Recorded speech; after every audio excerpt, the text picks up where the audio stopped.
Today's February 20th. Today's quote is entitled, "Krishna is feeling pain."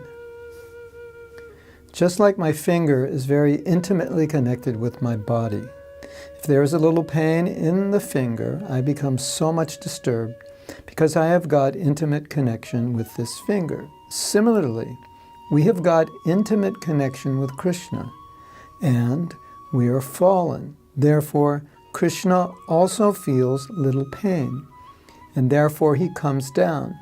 Krishna is feeling pain. So you become Krishna conscious, then Krishna will feel pleasure. That is Krishna consciousness movement. Srila Prabhupada lecture, April 24th, 1975 in Vrindavan.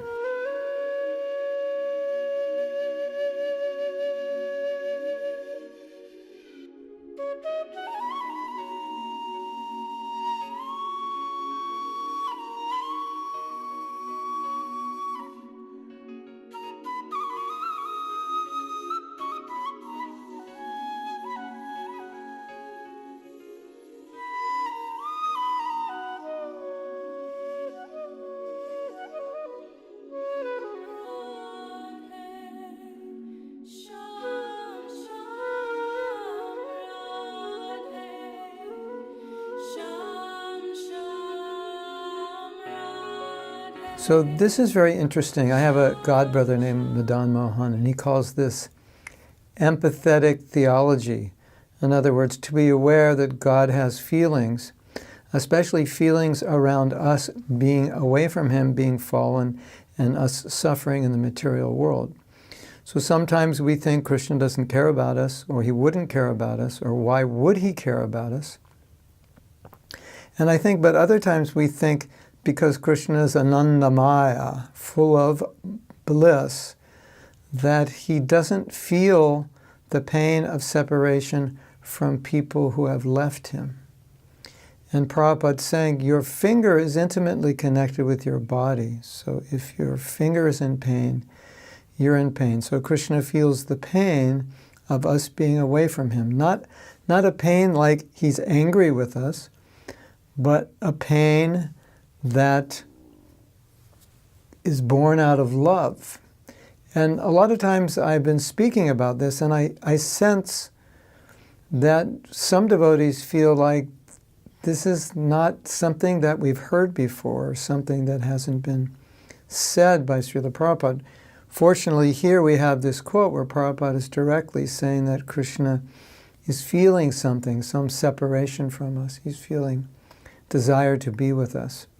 So I've often told devotees, when you're chanting japa, you can think that as you're purifying yourself, you're coming closer to Krishna, or your relationship is becoming awakened to some degree.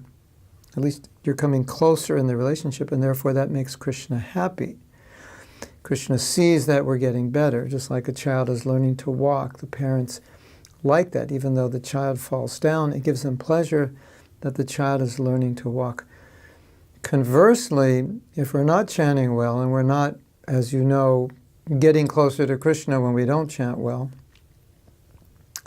then we can think Krishna is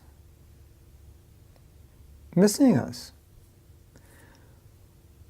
And we're procrastinating on awakening the relationship, procrastinating on going back to Godhead. So when we finally reach back to Godhead, at least when Gopkumar reached, then Krishna said, when you were gone, did you remember me? Were you thinking about me? So we should always remember Krishna has feelings. He has feelings towards us and the relationship. And we should never make Krishna like a stone. Or we know He's not like a stone, but we should never feel that He doesn't care about us and care that we're here and want us back. He wants it very, very much. And by thinking about that, we become inspired. Or at least we can become inspired. We should become inspired. I would think we would become inspired.